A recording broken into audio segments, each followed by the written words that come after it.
늦은 저녁이었습니다. 조용했던 시골집에서 갑자기 고성이 터졌습니다. 시아버지 영딸 어르신이 고함을 질렀습니다. 내 도장 내놔. 이 도둑년아. 내가 내 통장을 다 빼돌렸어. 잠시 뒤 며느리 혜진의 울음 섞인 목소리가 이어졌습니다. 아버님, 제발 이러지 마세요. 제가 뭘 잘못했어요? 왜 저를 이렇게 미워하세요? 그리고 바닥에 쓰러진 혜진. 이마에서 흘러내린 피가 바닥에 번지고 있었습니다. 이 집에선 무슨 일이 벌어진 걸까요? 혜진의 하루는 늘 똑같이 반복됐습니다. 아침에 일어나자마자 물 끓이고 중풍으로 쓰러진 시어머니를 모시는 것으로 하루를 시작했죠. 말도 못하고 누워만 있는 시모를 돌보는 건 오로지 며느리 혜진의 몫이었습니다. 하루 이틀은 괜찮다 쳐도 1년, 2년. 그 고요한 집에서 혜진이 버티는 동안 마음속 무언가가 조금씩 달아갔습니다. 그런데 그 틈을 비집고 영딸 어르신의 목소리가 들어왔습니다. 야, 물 온도 이렇게 하면 되는 줄 알아? 뜨겁다고 몇 번을 말해. 왜 이렇게 늦었어? 내가 혼자 밥 못 먹는 줄 아냐? 저거 봐, 눈깔이 뻘겋지? 어디 밤에 밖에서 놀다 온 거 아냐? 말 한마디가 항상 가시처럼 박혔어요. 조용히 말하면 들은 척 안 하고 듣기 싫은 말만 쏙쏙 골라서 큰 소리로 쏘아붙이는 사람. 그게 영딸 어르신이었습니다. 식사 때는 더 심했죠. 밥이 이게 뭐야? 내가 개냐? 이런 걸 먹게? 내 반찬은 왜 적어? 저것들은 잔뜩인데. 말끝마다 저것들이랬지만 사실은 혜진을 찌르는 말이었죠. 그러다 한 번은요, 이런 말까지 했습니다. 내년이 이렇게 잘해주는 척하는 게 누구 속이려고 그러는 건데? 내 눈은 못 속여. 그 말에 혜진은 숟가락을 놓고 고개를 떨구었습니다. 그저 작은 숨만 내쉬며 그리고 씩 웃어 보였어요. 아무렇지 않은 척. 아버님, 제가 뭐 속여요. 집안일이 다 그렇죠. 진짜 지친 사람의 표정이었습니다. 그리고 주변 사람들은 당연히 이렇게 말했죠. 아이고, 혜진 씨, 뭐 그런 사람 신경을 써요. 그냥 흘리세요. 노인네들 원래 그래. 여러분도 들어보셨죠? 그 흔한 위로. 근데 그게요, 위로가 되기보다 때론 더 외롭습니다. 원래 그렇다고 하니까 내 힘듦이 사라져버리거든요. 남편 철수도 처음엔 다정했어요. 혜진아, 아버지 원래 좀 그러셔. 나도 어릴 때 많이 혼났어. 하지만 날이 갈수록 그 말도 습관이 됐습니다. 결혼 초엔 가만히 뒤에서 안아주던 남편이 이젠 조금만 더 버티자. 아버지 나이도 있는데 그렇게 넘기는 사람이 되어가더군요. 낮엔 며느리, 밤엔 간병인, 집안 어디에도 혜진이 쉴 곳은 없었습니다. 그날도 그랬어요. 설거지를 하다가 손에 힘이 풀렸는지 유리컵이 톡 떨어져 깨졌습니다. 영딸 어르신이 안방에서 들고 뛰쳐나왔죠. 뭐 소리야? 또 집안 망치고 다니네. 전현이 들어오고 집이 시끄러워졌어. 혜진이 그 자리에서 뚝 울음을 터뜨렸습니다. 아버님, 저 정말 최선을 다하고 있어요. 그 모습을 본 이웃이 창문 너머로 말했죠. 아이고, 저렇게까지 울 정도면 정말 힘들겠네. 네. 이웃도 남편도 집안 사람도 모두 같은 생각이었습니다. 혜진이 참 고생한다. 근데 참 세상 재미있죠. 사람 눈이라는 게 보려고 하는 것만 봅니다. 그때까지만 해도 이 집에서 제일 불쌍한 사람은 누가 봐도 혜진이었어요. 아무도 몰랐습니다. 그 집에서 가장 조용한 사람이 가장 많은 걸 보고 있었다는 걸. 침묵 속에서 숨 넘어가는 듯한 속삭임으로라도 무언가를 지켜보던 눈이 있었다는 걸. 그리고 그 눈빛이 조금씩, 아주 조금씩 의미를 바꾸고 있다는 걸. 아직은 아무도 몰랐습니다. 어느 날 아침이었습니다. 혜진이 시어머니의 팔을 조심스레 주물러드리고 있을 때였죠. 방 안이 조용하고 햇빛이 따뜻하게 들어오는 순간이었습니다. 그때 영딸 어르신 문이 벌컥 열렸습니다. 야, 물 안 가져와. 내가 혼자 떠먹어야 하냐? 갑작스러운 고함에 혜진이 깜짝 놀라 순자 여사님 손을 놓고 뛰어나갔습니다. 컵에 물을 따르고 나가자 영딸 어르신이 잔을 내리치듯 받았어요. 춥잖아. 이걸 먹으라고. 아주 사람 잡으려고 작정했구먼. 물 온도까지 트집 잡는 노인, 참 사람 진이 빠지죠. 혜진은 뒤돌아 부엌으로 돌아오며 작게 숨을 내쉬었습니다. 작은 소리인데 마음이 무너지는 소리 같았어요. 점심때도 그랬죠. 식탁에 반찬을 놓자마자 영딸 어르신이 밥상을 두드렸습니다. 이게 뭐야? 풀떼기만 잔뜩이고 반찬은? 내가 토끼냐? 혜진은 식탁 옆에 서서 작게 고개를 숙였습니다. 아버님, 어머님 건강 때문에 같이 맞춘 거예요. 고기도 있으니까 천천히 드세요. 누가 내년 보고 우리 건강 걱정하랬어. 내 입맛은 내가 알아. 당장 치워. 그 말에 혜진의 손이 잠시 멈췄습니다. 그리고 아주 작게 손이 떨렸죠. 근데 혜진은 그저 조용히 말했습니다. 네, 아버님. 그리고 부엌으로 돌아가 다시 반찬을 차렸습니다. 말없이 천천히 씁쓸하게. 순자 여사님은 눈동자만 굴려 그 모습을 지켜보고 있었습니다. 무언가 말하고 싶은데 말이 나오지 않는 그 답답함. 저녁엔 이런 일도 있었어요. 혜진이 설거지하러 가는데 영딸 어르신이 TV를 틀어놓고 한숨을 쉬며 말했습니다. 저런 며느리도 있구먼. 보기만 해도 복덩이야. 그게 그냥 TV 소리 같았는데 마지막에 한마디 더 붙였어요. 누구처럼 생색만 내는 게 아니라. 그 말에 혜진은 싱크대 앞에서 손을 멈추고 잠시 고개를 떨궜습니다. 물소리가 멈춘 주방. 그 정적이 참 길게 느껴졌습니다. 그러다 혜진이 아주 작게 스스로에게 말하듯 중얼거렸습니다. 생각보다 참 어렵네요. 그리고 다시 그릇을 닦기 시작했습니다. 남편 철수는 퇴근하고 돌아와 그 모습을 보면 늘 미안했어요. 혜진아, 오늘도 힘들었지? 아버지 요즘 좀 심하시네. 혜진은 늘 같은 말로 답했습니다. 원래 늙으면 다 그렇다잖아.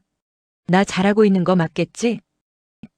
그 말 속에 조금씩 피곤이 고여가는 게 느껴졌지만 철수는 아무 말도 못했습니다.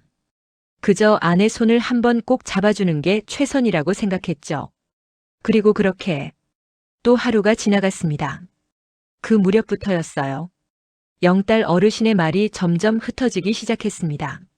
말이 안 맞는 날이 있었고 어제 한 말을 오늘 부정했고 그러다가 어느 날 철수가 집에 들어오자마자 아버지가 손을 움켜줍니다. 철수야, 나 좀 믿어라. 저 계집 저 여자 우리 집 노린다. 내 방 들어왔다. 서류도 건드렸어. 철수는 당황했습니다. 아버지, 혜진이가 왜 그러겠어요? 약 드셨어요? 오늘 병원 다녀오셨죠? 영딸 어르신은 고개를 세차게 저었습니다. 내가 또랑또랑해지는 순간이 있다. 그때 깨닫는다니까. 저 여자 우릴 노린다. 너도 조심해라. 철수는 애써 웃었습니다. 아버지, 요즘 기억이 좀 헷갈리시니까 너무 불안해하지 마세요. 혜진이가 얼마나 잘하는데요. 영딸 어르신 얼굴이 일그러졌습니다. 마치 세상에 혼자 남겨진 듯한 얼굴이었어요. 내가 미친 게 아니다. 내가 미친 게 아니라고. 그 말이 기도처럼 절규처럼 허공에 허무하게 떨어졌습니다. 멀리서 그 모습을 보던 혜진은 아주 조용히 미묘하게 한숨을 쉬었고 순자 여사님은 침대 위에서 말 못하는 입술만 아주 살짝 떨었습니다. 며칠 뒤 철수가 퇴근해 집에 오니 혜진이 부엌에서 조용히 울고 있었습니다. 물 내리는 소리에 가려 작은 흐느낌만 들리자 철수가 다가와 등을 토닥였습니다. 무슨 일 있었어? 혜진은 고개를 숙인 채 말했습니다. 아버님이 오늘은 제 얼굴을 보자마자 욕을 하셨어요. 철수 얼굴이 굳었습니다. 또요? 그리고 제가 어머니 물티슈로 닦아드리는데 제 손을 확 치셨어요. 철수는 그 자리에 멍하니 섰습니다. 말없이 천천히 고개를 들었어요. 혜진아, 나 요즘 자꾸 생각해. 아버지 병원 모셔야 하나? 그 말에 혜진은 고개를 흔들었습니다. 아니야. 아버님 아직 우리가 모실 수 있어. 그 말이 너무 착해서 철수는 죄책감이 몰려왔습니다. 내가 너무 당신에게 다 맡긴 건가? 혜진은 떨리는 목소리로 웃었습니다. 괜찮아. 우리 함께 버티자. 가족이잖아. 그 순간 주방 조명 아래 철수는 눈물을 훔쳤습니다. 그날 아침도 평범했습니다. 햇빛은 부엌 타일을 은은하게 덮고 혜진은 늘 그렇듯 순자 여사님의 손을 따뜻한 수건으로 닦아드리고 있었죠. 그때였습니다. 문이 벌컥 열리며 영딸 어르신이 손에 구겨진 서류와 도장 케이스를 쥔 채 나타났습니다. 내 도장, 내 서류, 내가 손댔지. 내가 다 안다. 목소리는 거칠었고 눈빛은 흔들려 있었습니다. 혼란과 분노가 뒤섞인 얼굴이었죠. 혜진은 천천히 고개를 들었습니다. 익숙한 체념, 피곤이 스며든 표정. 아버님 여기 계셨어요. 케이스 여기 있어요. 그녀가 조심히 도장 케이스를 내밀려는 순간 영딸 어르신이 성급히 손을 뻗어 낚아채듯 가져갔습니다. 서류는 허공에서 흔들리다가 한 장, 두 장 바닥으로 떨어졌습니다. 딱딱 타일 위로 떨어지는 종이 소리가 이상하게 또렷하게 울렸습니다. 혜진은 뒤로 물러나려다 발이 러그에 걸렸습니다. 살짝 그러나 분명히 몸이 휘청하며 바닥으로 주저앉았습니다. 손이 수납장 모서리에 스치며 툭 하는 소리가 났습니다. 그 순간 순자 여사님의 눈동자가 크게 흔들렸습니다. 움직이지 못한 채 말 못하는 입술만 조용히 떨릴 뿐이었죠. 현관문이 열리자 철수는 무심히 나왔어라고 말할 준비를 하고 있었습니다. 그저 또 하나의 평범한 하루라고 믿으면서. 하지만 그 순간 발이 바닥에 붙은 듯 멈췄습니다. 눈앞에 펼쳐진 장면. 바닥에 쓰러져 있는 혜진. 양팔로 머리를 감싸듯 모으고 어깨가 작게 떨리고 있었습니다. 바닥엔 흩어진 서류들. 도장 케이스가 굴러 멈춘 자리. 그리고 그 바로 앞 영딸 어르신이 서 있었습니다. 숨을 거칠게 몰아쉬며 서류를 두 손으로 꽉 움켜쥔 채. 두 눈엔 아직 분노의 잔열이 흔들리고 있었죠. 철수의 심장이 서늘하게 내려앉았습니다. 아버지가 설마 이런 모습으로 서 있는 걸 내가 보게 될 줄은. 아니, 그는 스스로 생각을 끊어냈습니다. 그럴 리 없다. 그럴 리가 없다고 수십 년 동안 알고 지낸 아버지다. 단 한 번도 누구에게 손을 올린 적 없는 사람. 철수에게 무서울 때도 있었지만 그래도 선을 넘지 않는 사람이라고 믿어왔습니다. 그 순간 영딸 어르신이 중얼거렸습니다. 내가 미친 게 아니야. 그 목소리는 분노도 변명도 아닌 무너지는 사람의 목소리였습니다. 철수는 그 소리를 듣는 순간 누구의 편도 들 수 없다는 걸 깨달았습니다. 응급실 한쪽 하얀 커튼이 반쯤 닫힌 침대 위에 혜진이 누워 있었습니다. 머리엔 간단한 얼음팩, 팔엔 수액. 의사는 기록지를 넘기며 짧게 말했습니다. 가벼운 뇌진탕입니다. 며칠 쉬시면 됩니다. 그 말에 철수는 안도의 숨을 쉬었지만 혜진은 고개만 작게 끄덕였습니다. 반응은 담담했습니다. 오히려 의사의 말이 들리지 않는 사람처럼 멀리 응시하는 눈이었죠. 한편 복도 끝 경찰 2명이 영딸 어르신을 붙잡고 서 있었습니다. 그래서 밀쳤다는 게 사실입니까? 영딸 어르신의 얼굴은 붉고 격앙돼 있었습니다. 내가 언제? 저 계집이 쇼한 거라고. 넘어지는 척하고 울고 다 노린 거야. 내 서류, 내 도장. 말은 계속 쏟아졌지만 문장 사이가 자꾸 끊겼습니다. 기억을 붙잡으려는 손짓, 말이 헛도는 눈. 경찰은 짧게 시선을 주고받았습니다. 그리고 조심스레 물었습니다. 따님 아니 며느님 말씀으로는 피해가 있었다고 하시는데요. 그 순간 철수가 다가왔습니다. 목소리는 낮고 힘이 빠져 있었습니다. 죄송합니다. 아버지 요즘 기억이 좀 혼란스러우세요. 치매 초기 진단 받으신 상태예요. 말 끝에 부드러운 한숨. 그 한숨이 모든 방향을 바꿔버렸습니다. 경찰의 얼굴이 굳이 이해하는 듯한 표정으로 변했습니다. 아, 그러시군요. 그럼 폭행 의도는 없었던 걸로 보이고 돌봄 중 사고일 가능성도 있겠네요. 아니라고. 내 말이 맞아. 저 여자가. 경찰이 조심히 팔을 붙잡았습니다. 진정하시죠, 어르신. 복도는 금세 조용해졌습니다. 한쪽에선 수액 용액이 또박또박 떨어지는 소리만 들렸습니다. 철수는 커튼 너머를 바라보다가 고개를 떨구었습니다. 영딸 어르신은 입술을 달달 떨며 낮게 중얼거렸습니다. 나는 미친 사람이 아니야. 그 말은 허공에서 오래 머물다 마치 어디에도 닿지 못한 채 사라지는 듯 했습니다. 시아버님이 시설로 가고 난 후 이 집은 참 조용해졌습니다. 그리고 조용해지니까 저는 결혼한 지 20해가 넘었습니다. 30살에 결혼해서 이제 50입니다. 그중 18년은 며느리로 산 시간이었고 마지막 2년은 간병인으로 산 시간이었어요. 시집 와서 첫날이 생각나요. 제가 시댁에 첫 밥상을 차렸을 때 시어머니가 젓가락을 던지면서 말씀하셨죠. 된장찌개는 원래 이렇게 싱겁게 끓이나? 그때는 웃으며 말했어요. 다음엔 더 진하게 끓일게요, 어머니. 한 달 뒤엔요? 측은했습니다, 제 자신이. 같은 말, 같은 자세. 근데 속이 조금씩 말라가요. 말이 씨가 맺히지 않는 흙 같다는 표현, 그때 처음 알았습니다. 처음엔 그냥 시집살이라고 생각했습니다. 다들 그렇다니까. 그게 정답이라고 믿었어요.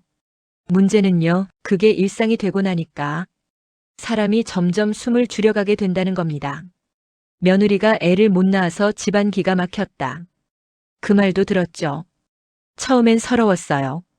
한 달 울었고 1년은 참고 10년쯤 되니까 그 말이 제 이름처럼 들렸어요. 매일 같은 얼굴로, 같은 말로, 같은 상처를 주는 사람 옆에 있으면요, 사람이 투명해집니다.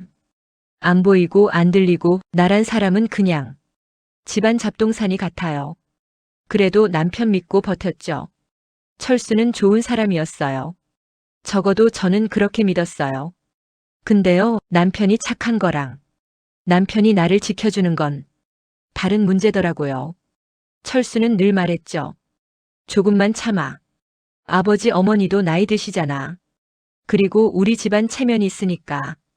그렇게 18년이 지나니까 저는 제 목소리를 잃었습니다. 시어머니가 쓰러진 건 이 집에서 벌어진 가장 큰 사건이었어요.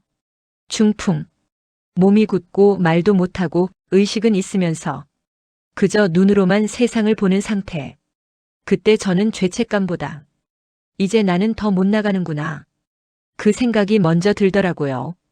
그리고 그때부터 2년간 간병이 시작됐습니다.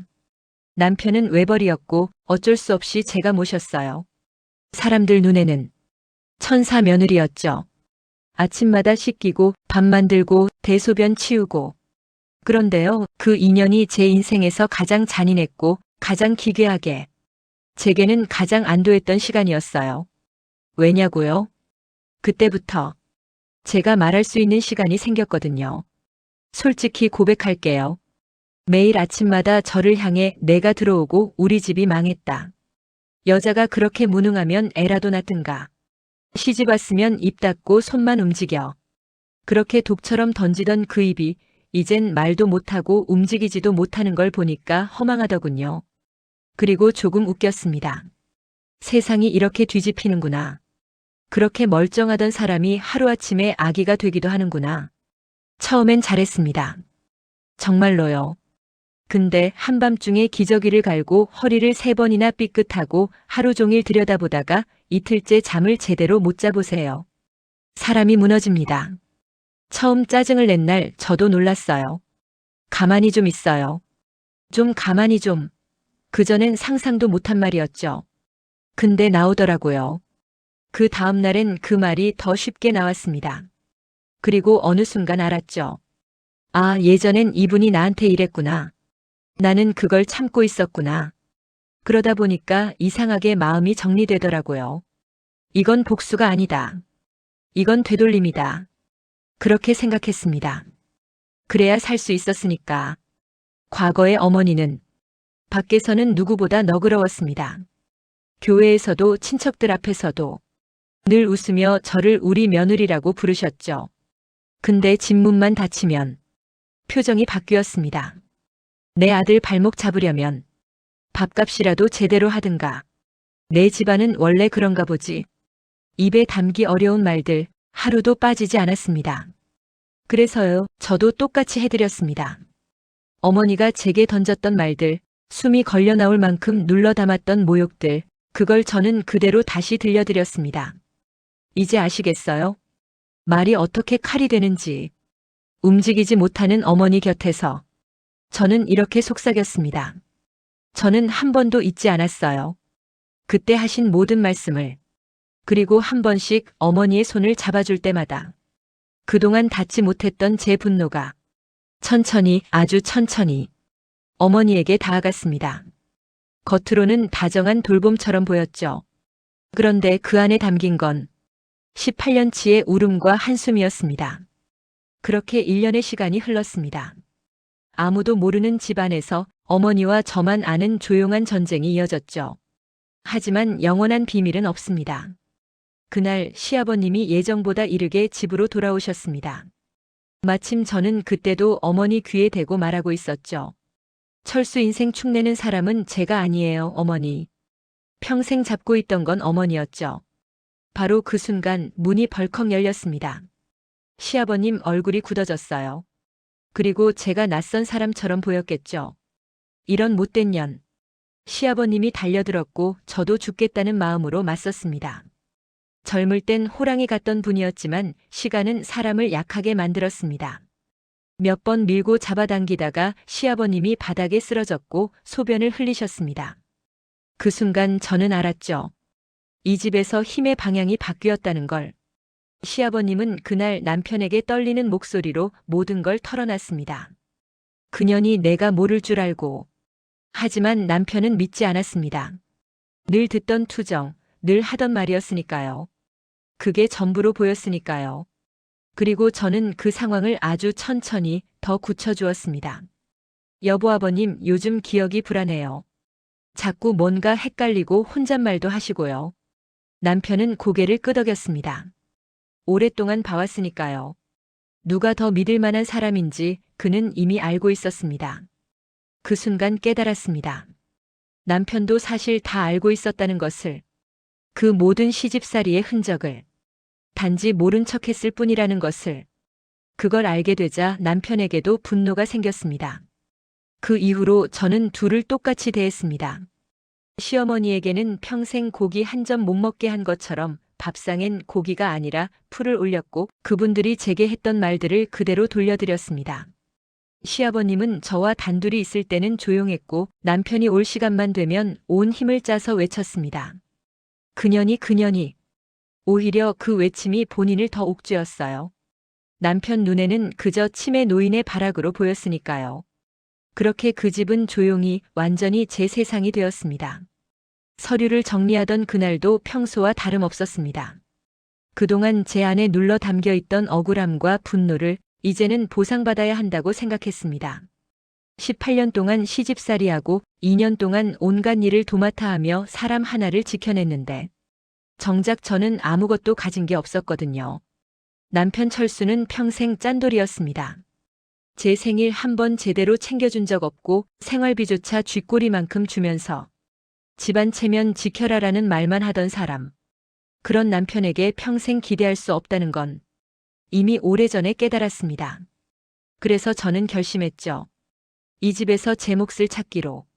시부모님 재산을 제 이름으로 옮기는 건 탐욕이 아니라 제 인생을 되찾는 과정이라고 믿었습니다.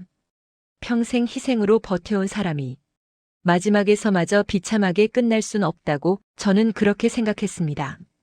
서랍을 천천히 뒤적이며 이름과 계좌, 권리관계를 확인하던 중 문득 현관문 소리가 들렸습니다. 아, 바로 그 소리 시아버지의 발걸음이 집 안으로 들어오는 소리였죠. 심장이 멎는 듯 했습니다. 손에 쥔 서류, 탁자 위에 흩어진 용지들, 잠깐의 망설임. 하필 그 순간 남편이 대문을 닫는 소리까지 들렸습니다. 딱한 상황이었어요. 들키면 끝이니까요. 순간적으로 저는 연극을 택했습니다. 벽에 걸터 앉아 있던 척 숨을 크게 들이마시며 쓰러지는 신용을 했습니다. 피가 뚝뚝 떨어지는 듯한 표정, 고통스러운 숨소리 모두 연기의 일부였죠.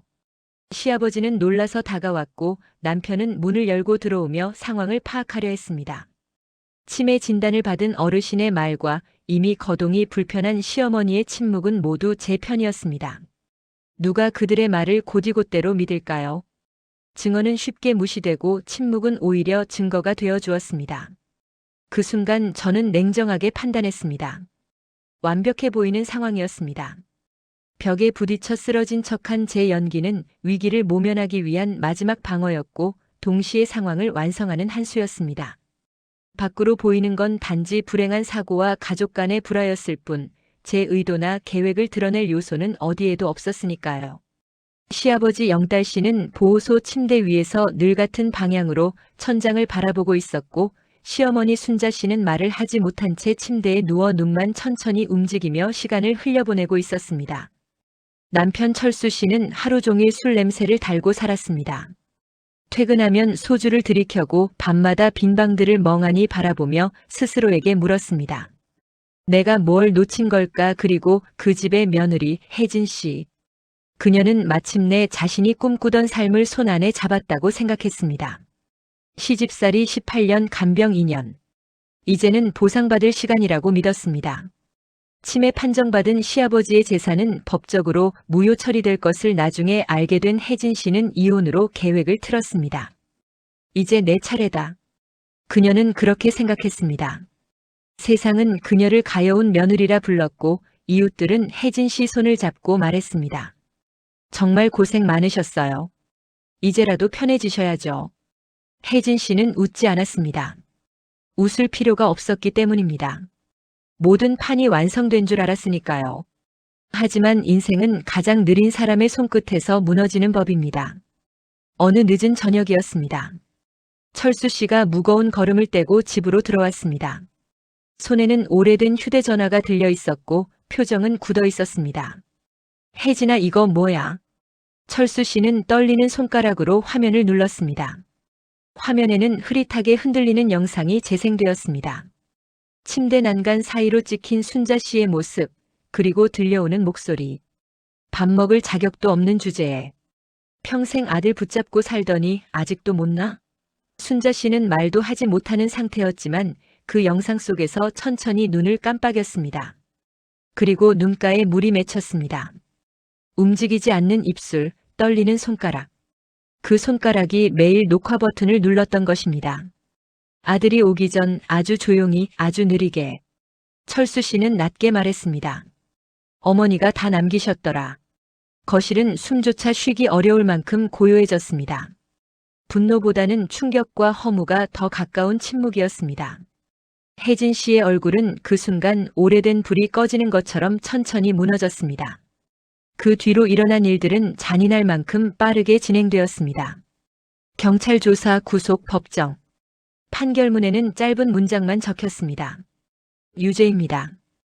혜진 씨가 교도소로 들어간 날 철수 씨는 빈집을 조용히 걸었습니다. 낡은 벽지, 쓰지 않는 방들, 오래된 가구에 스며든 세월과 침묵이 그를 감싸고 있었습니다. 다음 날 철수 씨는 아무 말 없이 순자 씨를 요양원으로 보냈습니다. 예전에 그는 말했습니다.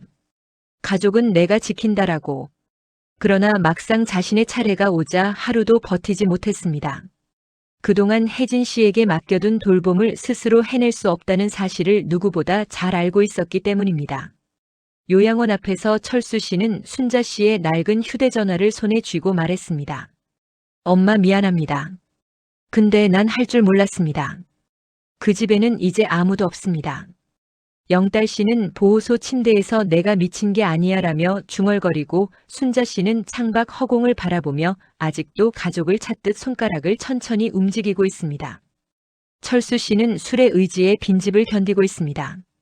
그리고 혜진 씨는 죄수복을 입은 채 차가운 천장을 바라보며 하루를 새고 있습니다. 기자가 물었습니다. 후회하시나요? 혜진 씨는 천천히 고개를 들었습니다. 그들이 먼저였습니다. 그리고 이렇게 덧붙였습니다. 저는 그저 똑같아졌을 뿐입니다.